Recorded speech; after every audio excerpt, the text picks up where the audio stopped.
بسم الله الرحمن الرحيم.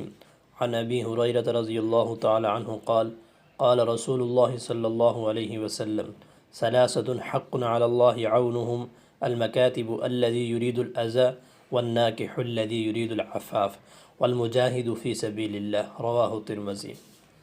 نبی کریم صلی اللہ علیہ وسلم نے ارشاد فرمایا، تین قسم کے لوگ ایسے ہیں کہ ان کی مدد کرنا اللہ رب العزت نے اپنے ذمہ لے لیا ہے۔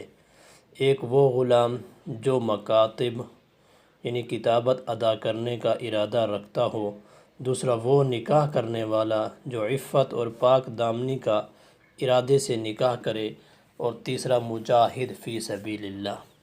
دوستو، ان لوگوں کی مدد کرنا اللہ نے اپنے ذمہ لے لیا ہے، اور ہمارے موضوع کے متعلق وَالنَّاكِحُ الَّذِي يُرِيدُ الْعَفَافَ، وہ نکاح کرنے والا جو عفت اور پاک دامنی کے ارادہ سے نکاح کرے، تو نکاح بنیادی مقاصد میں سے ایک مقصد ہے عفت اور پاک دامنی، چونکہ جنسی خواہش اللہ رب العزت نے انسان کے اندر بھی رکھی ہے۔ نکاح کے ذریعے سے اس خواہش کو انسان حلال طریقے سے پورا کر سکتا ہے۔ تو ہمیں چاہیے ہم اپنی نظروں کو پاک رکھیں، اپنے دل کو پاک صاف رکھیں۔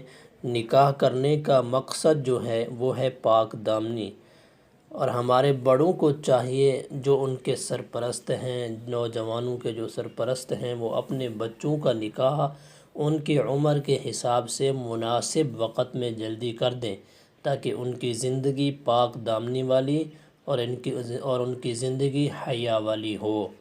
تو یہ ساری چیزیں ہمیں جو دیکھنی ہیں۔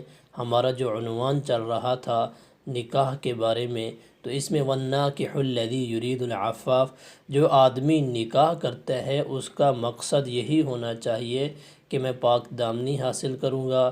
تو یہ ساری چیزیں ہمیں دیکھ کر کے پاک دامنی اور ان کی زندگی حیا والی ہو، تو یہ ہمیں زندگی چاہیے۔ السلام علیکم ورحمۃ اللہ وبرکاتہ۔